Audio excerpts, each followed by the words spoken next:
पर उन रवायत के पुख्तो करण अॻिते वधाइण में दाइम जोई साहब बहसियत आलम में स्कॉलर जो तमामु वॾो किरदारु अदा कयो। ॿी जेका ॻाल्हि आहे सिंध में जेका उनजी तमामु वॾी ख़िदमत हुई उहा हुई तर्जुमनि जी सूरत में आलमी दुनिया जो अदब खणी अचनि ऐं आलमी अदब खे सिंध में जेको सिंधी शागिर्दनि सियासी कारकुननि अदीबनि ऐं आम माण्हुनि जे लाइ जेको इल्मी तौर ते हुन जो ज़ख़ीरो गॾु कयो तर्जुमनि जे सूरत में उहो क़ाबिले तहसीन आहे ऐं तारीख़ जे रिकॉर्ड जी हैसियत में सिंध में हुनजी पंहिंजी हिकिड़ी जुदागाना हैसियत आहे। टी जेका हुन शइ कई त जॾहिं सिंध में नंढे खंड जे अंदरि तमामु वॾियूं तशवीशनाक हालतूं हुयूं तॾहिं हुन सेव दी कंटिन्यू जहिड़ो सिंध बचायो ऐं खंड बचायो जहिड़ो किताबु उहो किताबु हुनजो तारीख़ी दस्तावेज़ आहे जंहिंमें सिंध जी तारीख़ी हैसियत ऐं भरे सदीअ जी तारीख़ जो तमामु ॻोढ़ो अभ्यास आहे। ऐं त इब्राहिम जोई साहिब जो वफ़ात थियण ऐं जुदा थियण सां सिंध यकीनन पंहिंजे हिकिड़े तमामु वॾे आलम खां मालूम थी वई आहे। साईं जमशेद खां पोइ आउं सम्झां थो त सिंध में जोई साहिब उहो माण्हू हो जंहिं जदोड़े खणी का नज़रियाती ऐं सियासी तरह का उथल पुथल न हूंदी पर हुन जो किरदारु न क़ाबिल फरामोश आहे।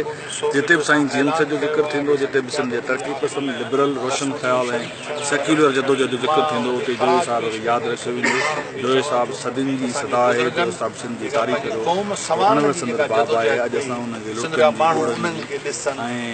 ॾियूं था ऐं गॾो गॾु असां सॼी सिंधी क़ौम खे सिंध जे पढ़ियल लिखियल नौजवाननि खे सियासी कारकुननि खे जोई साहिब जी ज़िंदगी मां सिखणु हिकिड़ो उस्ताद आलिम तारीख़दान तर्जुमे निगाह मज़मून निगाह पर आऊं इन्हनि खां अॻिते वधी चवां त हू सिंध जे हिकु सदीअ जो तारीख़ी वाक़िअनि इल्मी फ़िक्री सेक्युलर ऐं इंसान ज़ात लाइ थींदड़ जदोजहद में हर अवल हिकिड़ो हुनजो रोल ऐं किरदारु रहियो। सिंध पंहिंजे सुलछणे पुट जे अॼु विछोड़े ते ग़मगीन आहे। असांजी सिंध महाज जे तरफ़ां हुनजे विछोड़े ते 7 ॾींहंनि जो ख़ूनी सोग कयो आहे पर जोई साहिब जो फ़िक्री इल्मी जेके कोशिशूं सिंध हिन मुल्क जे अंदरि हिकु ख़ुदि मुख़्तियार हैसियत में 47 में शामिल थी असां सां कयल मुआइदनि ऐं असां सां कयल तारीख़ साज़ अहदनामनि जी ख़िलाफ़ वर्ज़ी थी आहे। हुननि उन ख़िलाफ़ वर्ज़ियुनि ते लिखंदो रहियो ॻाल्हाईंदो रहियो पंहिंजनि माण्हुनि खे चवंदो रहियो त सरज़मीन सिंध सां पंहिंजी वाबस्तगी पंहिंजो वतन संभालियो। उहो असां क़ौमी कारकुननि लाइ उत्साह जो सबबु हो। अदीबनि दानिश्वरनि सिंध जे शाइरनि उन्हनि सभिनी खे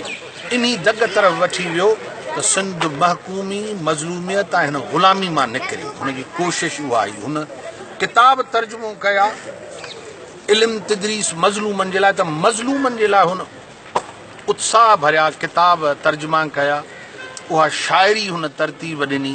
ऐं जॾहिं बि तारीख़ साज़ कुझु वाक़िअनि जूं ग़लति बयानियूं कयूं वयूं त जना ऐं रहबर सिंध साईं जीएमस जा इख़्तिलाफ़ कहिड़ा तॾहिं जोई साहिब चयो त जना ऐं सैयद जा इख़्तिलाफ़ उहिदनि ते न हा पर इख़्तियारात सिंध खे पाण भरो ऐं ख़ुदि मुख़्तियार हैसियत जे करे मुस्लिम लीग जी क़यादत ऐं साईं जा इख़्तिलाफ़ रहिया त हू तारीख़ जूं दुरुस्तगियूं कराईंदो रहियो ऐं सिंध खे शानदार मुस्तक़बिल ॾियण लाइ बेचैन रहियो। अॼु हुनजे सुलछणे सिंध जे पुट जी जुदाई ते सिंध जा करोड़े इंसान सोग में वरितल आहिनि ऐं असां हुनखे ख़राज पेश करण लाइ सिंध जा क़ौम परस्त कारकुन आलिम अदीब अॼु हुनजे आख़िरी रस्म जे शरीक थिया।